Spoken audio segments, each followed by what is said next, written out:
ஐஷம்மா என்ன பண்ணிட்டு இருக்கீங்க நீங்கள்? பரோட்டா. என்ன பரோட்டா இது?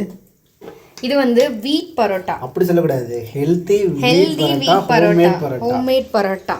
இதெல்லாம் வந்து ஜாங்கிரி மாதிரி செஞ்சு கட் பண்ணி வச்சுக்கணுமா? சூப்பர். கொஞ்சம் இது என்ன சைட் டிஷ்? என்ன குருமா ஏதாவது செஞ்சா ஸ்பைசியா? குருமா வந்து பண்ணிருக்கேன். சிக்கனா மட்டனா? சாப்பிடணும் தான் எனக்கும் ஆசை. என் வீட்டுக்கு சாப்பிடாதனால குருமா எங்க வச்சிருக்க? காமிக்கவே இல்லையே. கீழ வச்சிருக்கேன். சாப்பிடும்போது காட்டுறேன். சாப்பிடும்போது காட்டுறியா? Okay okay. கல்லு சுடாயிச்சா? போடு. இப்போ வந்து அப்படியே போட்டு வச்சிட வேண்டியதுனா? எண்ணெய் கிண்ணலாம் போட்டு தேவை இல்லையா? லோ ஃப்ளேம், ரொம்ப ஹை ஃப்ளேம் நீங்கள் வச்சுருக்கீங்க.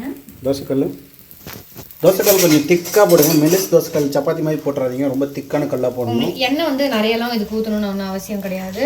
சுற்றி மட்டும் எண்ணெய் ஊற்றிட்டு இது மேலே லைட்டாக பண்ணி இதே நீ மைதாலே பண்ணிக்கலாம். வீட் பரோட்டா இல்லாமல் நம்மளோட கான்செப்ட் என்ன? எப்பயும் ஹெல்தி. மைதா ஹெல்தி கிடையாதா? மைதா ஒயிட் கலர்ல இருக்க எதுவுமே ஹெல்தி கிடையாது. மில்க் ஹெல்த் கிடையாதா? பன்னீர் ஹெல்த் கிடையாதா? மஷ்ரூம் ஹெல்த் கிடையாதா? ரைஸ் ஹெல்த் கிடையாதா? இட்லி ஹெல்த்தி கிடையாதா? இட்லி தான் சிறந்த தேசிய உணவுன்னு சொல்றாங்க. இட்லி வந்து ஆவியில வேகிறது. அதுல ஏதாவது நம்ம எண்ணெய் ஊத்துறோமா, ஏதாவது பண்றோமா? இட்லி மாவு டேஞ்சர் தெரியும்ல. இட்லி வந்து ஃபர்ஸ்ட் டே மட்டும் தான் நீங்க சாப்பிடணும். மாவு அரைச்சா திரும்ப நெக்ஸ்ட் டே ஏதாவது சாப்பிடவே கூடாது. நீ ஒரே நாள்லயே காலி பண்ணிடுவியா? பண்ண மாட்டேன். 2 days 3 days வச்சிருப்பேன். சொல்றேன் உங்களுக்கு. ஒயிட் கலர்ல இருக்கிறது.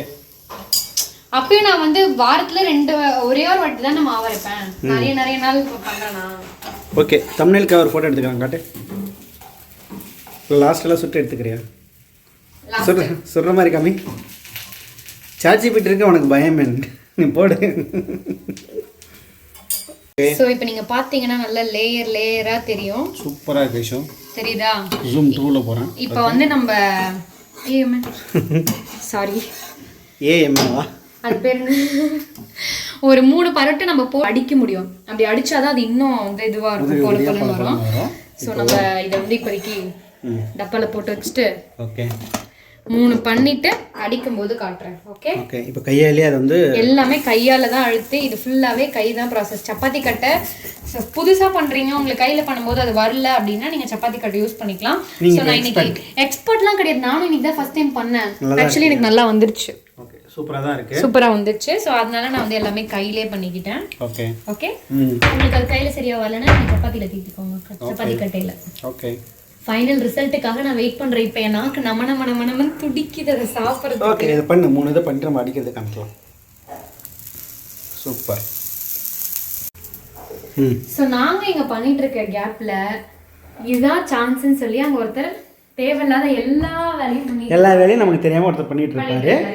தண்ணி எடுத்து ஊத்துறது, ஜூஸ் போடுறது. ஏய் என்ன பண்றீங்க? இங்க ஜூஸ் ஊத்திட்டு இருக்கியா? கம்முனேர் பேபி.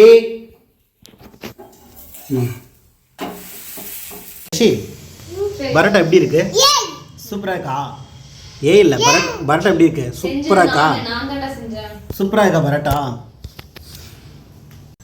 ஸோ இதுதான் வந்து அந்த குருமா. அடிக்கல, கொஞ்சம் அதை அடிச்சு கொடு. இது ஏன் இப்படி பிச்சு போட்டிருக்க? அடிச்சு கொடு சீக்கிரம். பசிக்குது. நீ போய் ஃபோன் பேசிட்டு வரைக்கும் என்னால் வெயிட் பண்ண முடியாது. பசி உயிர் போகுது. எதுலமா கீழே போகிறேன்? கீழே தாண்டி போடுவேன். கீழே ஃபுல்லாக நான் க்ளீன் பண்ணி தான் வச்சிருக்கேன். ஓவராக ஆக்சுவலி ஹாட் பாக்ஸில் போட்டோன்னு இதை அடிச்சு நம்ம சுட அடிக்கணும். சரிங்க அடிங்க.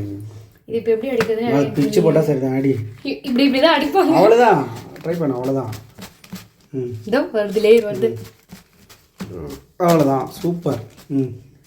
ஓகேவா? அடி மேலே கீழே இப்படியா அடிச்சு திரும்ப அடி. So super. எல்லாத்துலயுமே லேயர் செம்மையா வருது. லேயர் எக்ஸ்ட்ரா லேயர் வந்து கிழிஞ்சிருச்சு. பாருங்க. பரவாயில்ல, ஒன்று கிழிச்சு போடு எனக்கு. நீ அப்புறமா ஆறுதல்லாம் சொல்லிக்கலாம். கிழிச்சு போட்டா குருமா ஊத்து. ஏன்னா பசியோட உச்சத்துல இருக்க நீ இப்போ வந்ததுல சாயங்காலம் வந்து சொல்லிட்டு இருக்கா. நீ மாதிரி போறீங்க. மேலே ஊத்து. நல்லா மனம் போல ஊத்து. சைட்லேயும் கொஞ்சம் வை. இது மட்டும் ஊறிட்டு இருக்கட்டும். சைடில் இது மட்டும் போயிட்டு இருக்கட்டும். ஓகே. இப்போ நான் தான் சாப்பிட்டு சொல்லுவேன். ஏன்னா நான் தானே செஞ்சேன். நீ செஞ்சியா? 4 பரோட்டா நான் போட்டேன். குருமா நான் வச்சேன். நீ மாவு தீர்த்ததோட சரி உன் டிபார்ட்மெண்ட்டு. வீடியோ எடுத்து பாருது எவ்வளோ நேரம் செய்யணுன்ட்டு. நான் எவ்வளோ நேரம் இருக்கணும்? 5 பரோட்டாக்கு எவ்வளோ நேரம் ஆகுது? சூப்பரா. தனியாக சாப்பிட்டா சப்பாத்தி டேஸ்ட்டு, குருமா உடைச்சு வச்சு சாப்பிட்டா செம்மையாக இருக்குது. மக்களே மைதா மாவுல செஞ்சு சீக்கிரமா மைதா மாவில் செஞ்சு சாப்பிடுங்க. அதான் வந்து பரோட்டா டேஸ்ட்டில் வரும். பரவாயில்ல, இது ஹெல்தி வெர்ஷன், நல்லா இருக்கு. கோதுமை சப்பாத்தியே கொஞ்சம் வேற மாதிரி இருக்கு, அவ்வளோதான். ஆனால் சூப்பராக இருக்கு, டேஸ்ட் எனக்கு பிடிச்சிருக்கு. இல்லை, குருமா பார்த்தோன்னே தெரிஞ்சது. குருமாக்காக தான் சப்பாத்தியை தவிர, சரி பரோட்டாவே தவிர, பரோட்டாக்காக குருமா நீங்கள் வச்சுட்டங்கிறதுனால இப்படி சீன் போடுறீங்கல்ல, சூப்பராக இருக்குல்ல. என்னோட இவ்வளோ நேரம் உழைப்பு நீ வேல்யூ பண்ணுவ. இல்லை, நல்லா தான் இருக்கேன், சொல்கிறேன். பாய் பாய். லைக் பண்ணுமா, கமெண்ட் பண்ணுமா, அதெல்லாம் சொல்ல மாட்டீங்களா? எவ்வளோ வருஷமாக கேட்டுட்ருக்காங்க, யாராவது பண்ணுறாங்களா? மறக்காமல் இப்போ பார்த்துட்டு இருக்கீங்கன்னா பண்ணுங்கள். பாய்.